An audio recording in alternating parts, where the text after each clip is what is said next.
औज़ुबिल्लाहिमिनश्शैतानिर्रजीम बिस्मिल्लाहिर्रहमानिर्रहीम। Dear students, अस्सलाम वालेकुम। उम्मीद है आप सब खैरियत से होंगे।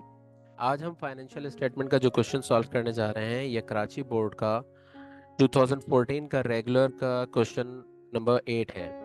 अच्छा, ये क्वेश्चन दो पार्ट्स में आया था हमारे पास। पार्ट ए में था हमारे पास हमने कंप्यूट करना था कॉस्ट ऑफ गुड्स सोल्ड, जबकि पार्ट बी में देखते हैं कि क्या है। कि पार्ट बी में हमने इनकम स्टेटमेंट और बैलेंस शीट और क्लोजिंग एंट्रीज बनानी है और पोस्ट क्लोजिंग ट्रायल बैलेंस बनाना था। तो चलिए आइए पहले इसका पार्ट ए हम सॉल्व करते हैं। देखिए, पार्ट ए में हमें कह रहे हैं फाइनेंशियल स्टेटमेंट में हमें जो डेटा दिया गया है उसमें है merchandise inventory opening, purchases, merchandise inventory ending, purchase return, purchase discount and transportation. ये डेटा हमें टोटल दिया गया है और हमें कह रहे हैं रिक्वायर्ड में compute the cost of goods sold. हमने इसमें पूरी इनकम स्टेटमेंट या बैलेंस शीट नहीं बनानी, सिर्फ इनकम स्टेटमेंट का एक छोटा सा पार्ट है कॉस्ट ऑफ गुड्स सोल्ड, वो हमने बनाना है। चलिए आइए इसको बनाते हैं।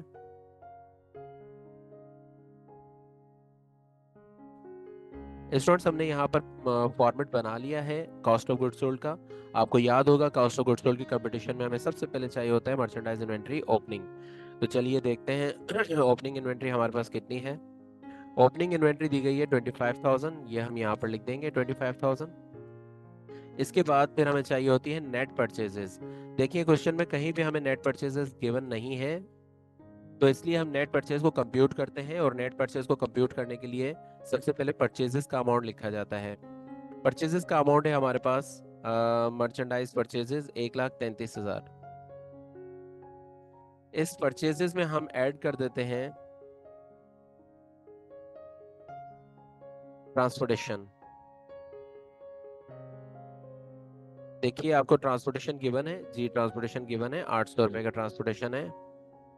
ये हम ऐड कर देते हैं तो हमारे पास आ जाता है ग्रॉस परचेज।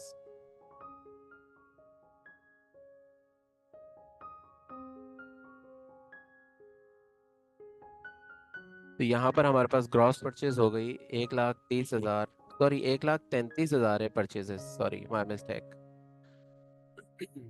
1,33,800 की हमारे पास ग्रॉस परचेज आ गई। इस ग्रॉस परचेज में से फिर हम माइनस करते हैं दो चीज़ें, एक परचेज रिटर्न और एक परचेज डिस्काउंट। ये दोनों चीज़ें हम माइनस कर देते हैं। परचेज रिटर्न है हमारे पास 18,000, सॉरी परचेज रिटर्न है 500 रुपये का, जबकि परचेज डिस्काउंट है 1,000 रुपये का।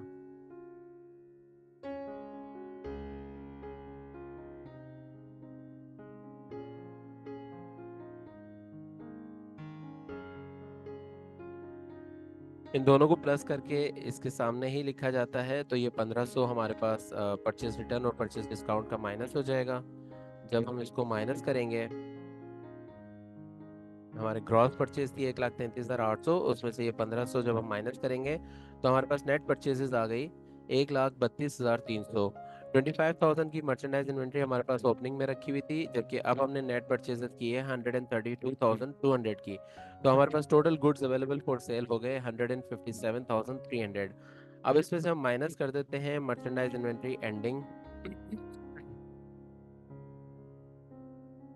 एंडिंग इन्वेंट्री क्वेश्चन में हमें गिवन है 18,000 की, हम इसको माइनस कर देंगे। जब ये 18,000 हमने माइनस कर दिया तो हमारे पास आ गया कॉस्ट ऑफ गुड्स सोल्ड, जिसको हम शॉर्ट फॉर्म में COGS भी कहते हैं, और दैट इज इक्वल टू 139,300। तो दिस इज इट। यहाँ पर हमारा क्वेश्चन नंबर 8 का पार्ट ए कंप्लीट हो गया।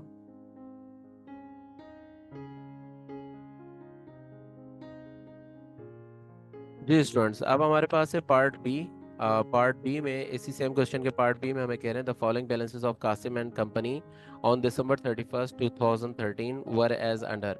हमें जो डेटा दिया गया है उसमें कैश है 40,000, अकाउंट रिसीवेबल है 60,000, मर्चेंडाइज इन्वेंट्री बिगनिंग यानी ओपनिंग इन्वेंट्री हमारे पास 18,000 की, प्रीपेड इंश्योरेंस है 20,000 का, नोट्स पेबल लायबिलिटी है 20,000, अनअर्न्ड कमीशन लायबिलिटी है 10,000, कास्टम कैपिटल है 1,50,000, सेल्स हमने की 1,20,000 की, कॉस्ट ऑफ गुड्स सोल्ड की अमाउंट मिसिंग फिगर है सैलरीज एक्सपेंस दे रहे हैं 11,000, ऑफिस सप्लाईज हमें गिवन है 8,000 और रेंट एक्सपेंसेस दिए हमें 3,000। उसके बाद सप्लीमेंट्री डेटा फॉर एडजस्टमेंट में कह रहे हैं ऑफिस सप्लाईज यूज्ड 5,000, जो ऑफिस सप्लाईज हमारी यूज हो गई हैं वो 5,000 हैं। एक्रूड सैलरीज जो हैं जो पेबल सैलरीज हैं वो 4,000 है। कमीशन अर्न, जो कमीशन हमने कमा लिया out of this 10,000 unearned commission, unearned commission हमारा 10,000 था, इसमें से जो हमने अर्निंग कर ली that is equal to 7,000। Bad debt estimated to 2% on sales, sales का 2% हमारा बैड डेट एक्सपेंस है। जबकि इंश्योरेंस जो एक्सपायर्ड हो गया है हमारा during the year that is equal to 6,000। Required में हमें कह रहे हैं prepare a income statement for the year ended December 31st 2013, और बी में कह रहे हैं balance sheet as on December 31st 2013। ये दोनों चीज़ें हमने बनानी हैं, ठीक है। अच्छा चलिए आइए इसको देखते हैं कैसे बनाना है, जबकि हमारे पास एक मिसिंग फिगर भी मौजूद है, कॉस्ट ऑफ गुड्स सोल्ड की एक मिसिंग फिगर मौजूद है।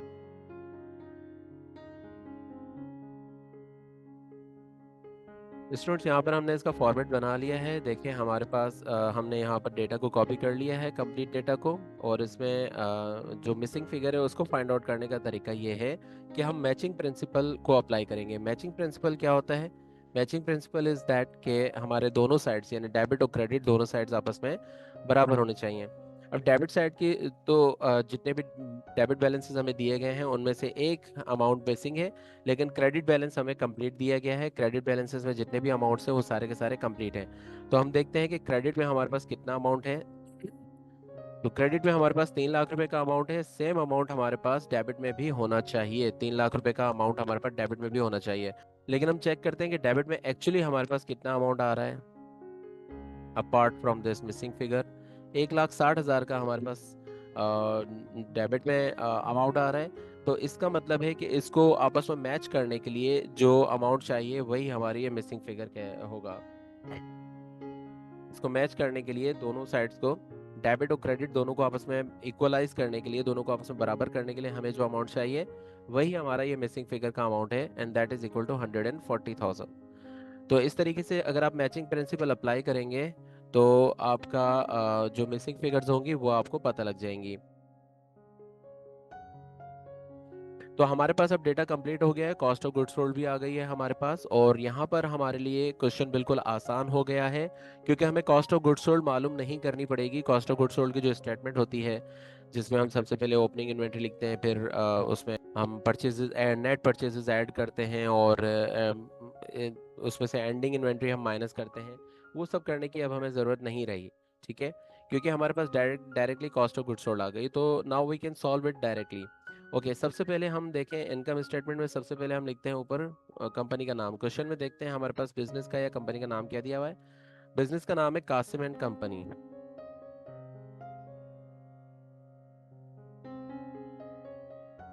फिर हमने हेडिंग दे दी इनकम स्टेटमेंट, और फिर हम हेडिंग देते हैं for the year ended December 31st 2013, for the year ended December 31st 2013।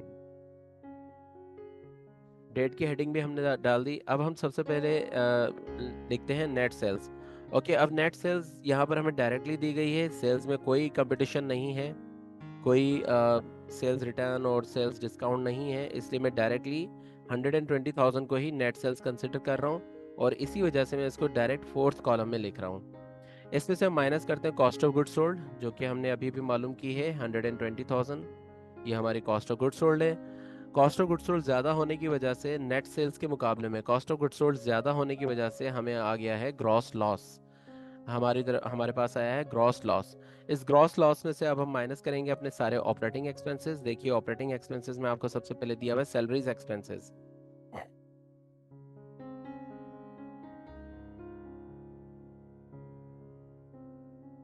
Salary expense 11,000 है, और इसके अलावा डेटा फॉर एडजस्टमेंट में हमें कह रहे हैं सैलरीज 4,000 की हमारी पेबल भी हैं।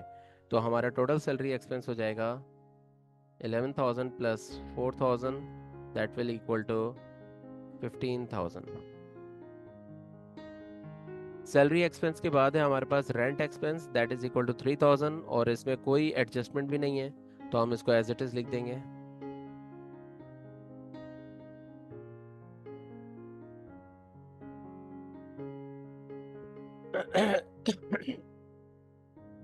रेंट एक्सपेंस के बाद अब देखते हैं और मजीद कोई एक्सपेंस है हमारे पास अनएडजस्टेड डेटा में। Cash, account receivable, merchandise inventory beginning, prepaid insurance, notes payable, unearned commission, Kasim capital, sales, cost of goods sold, salary expense, office supplies, rent expense. Data unadjusted data में हमारे पास कोई मजीद एक्सपेंस नहीं है। Supplementary data for adjustment में अपने expenses को तलाश करते हैं। ऑफिस सप्लाईज यूज्ड, ये ऑफिस सप्लाईज एक्सपेंस है।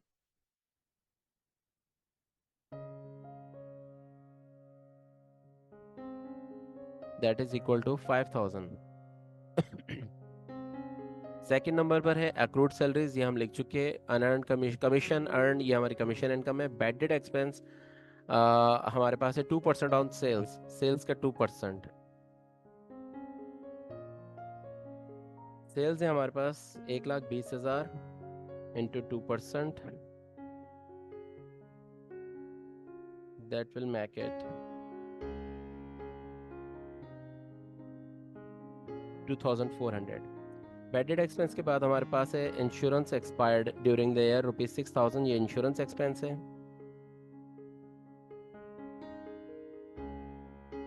6,000 हमारे सारे एक्सपेंसेस आ गए। टोटल ऑपरेटिंग एक्सपेंसेस हो गए हमारे पास 31,400। और इनको जब हम ज़ाहिर है ये ऐड हो जाएगा मज़ीद, तो हमारे पास आ जाएगा नेट लॉस 51,400। नेट लॉस आने के बाद फिर हम उसमें ऐड करते हैं अपना अगर कोई इनकम, अदर इनकम अगर कोई होती है तो। यहाँ पर अदर इनकम के नाम पर हमारे पास है कमीशन अर्न, कमीशन इनकम है। तो इस कमीशन इनकम को हम ऐड कर देंगे, दैट इज इक्वल टू 7,000। जब हमने इसको ऐड कर दिया तो हमारे पास नेट नेट लॉस आ गया 44,400। दिस इज इट बेटा, हमारी इनकम स्टेटमेंट कंप्लीट हो गई। अब नेक्स्ट पार्ट में हम इसकी बैलेंस शीट बनाएंगे।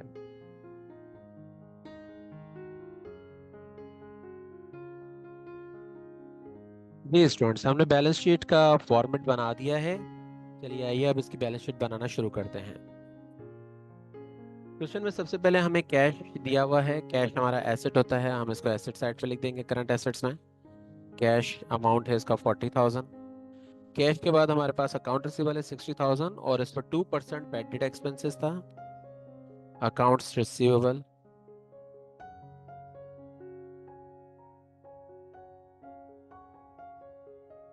60,000, इसमें से हम लेस कर देते हैं बैड डेट एक्सपेंसेस।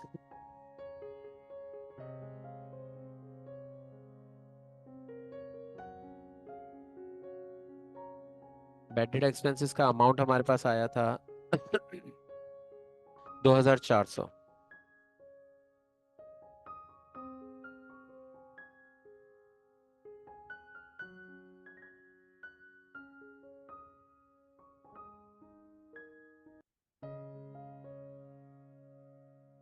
इसके बाद हमारे पास है मर्चेंडाइज इन्वेंट्री, ये ओपनिंग इन्वेंट्री है, इसको हम नहीं लिखेंगे। प्रीपेड इंश्योरेंस है 20,000 और इसमें से इंश्योरेंस एक्सपायर्ड हो गया 6,000, तो बाकी हमारा प्रीपेड इंश्योरेंस रह गया है 14,000।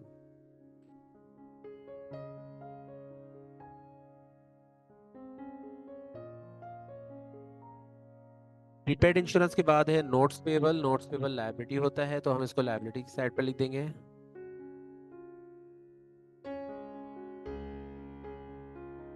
नोट्स पेबल है हमारे पास 20,000। इसके बाद है अनअर्न्ड कमीशन 10,000, लेकिन इसमें से कमीशन इनकम हो गई है 7,000, तो बाकी अनअर्न्ड कमीशन रह गया हमारे पास 3,000।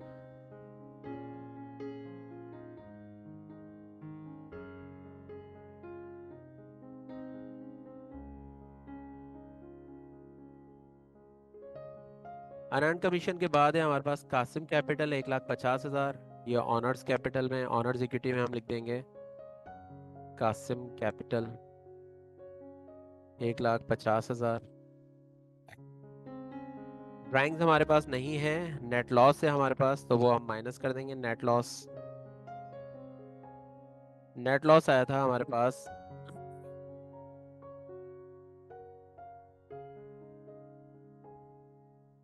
44,400।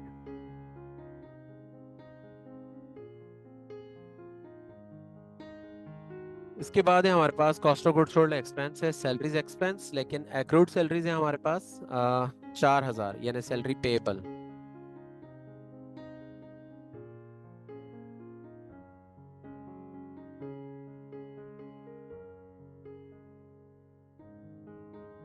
इसके बाद है हमारे पास ऑफिस सप्लाईज 8,000, लेकिन ऑफिस सप्लाईज में से जो ऑफिस सप्लाईज यूज हो गए हैं वो हैं 5,000। तो ऑफिस सप्लाईज बाकी हमारे पास रह गए 3,000।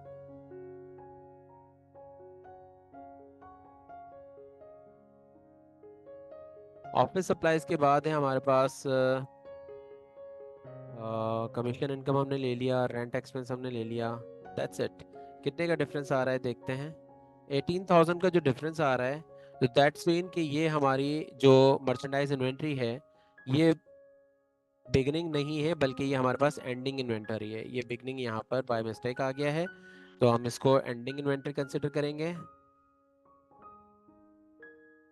Merchandise inventory 18,000।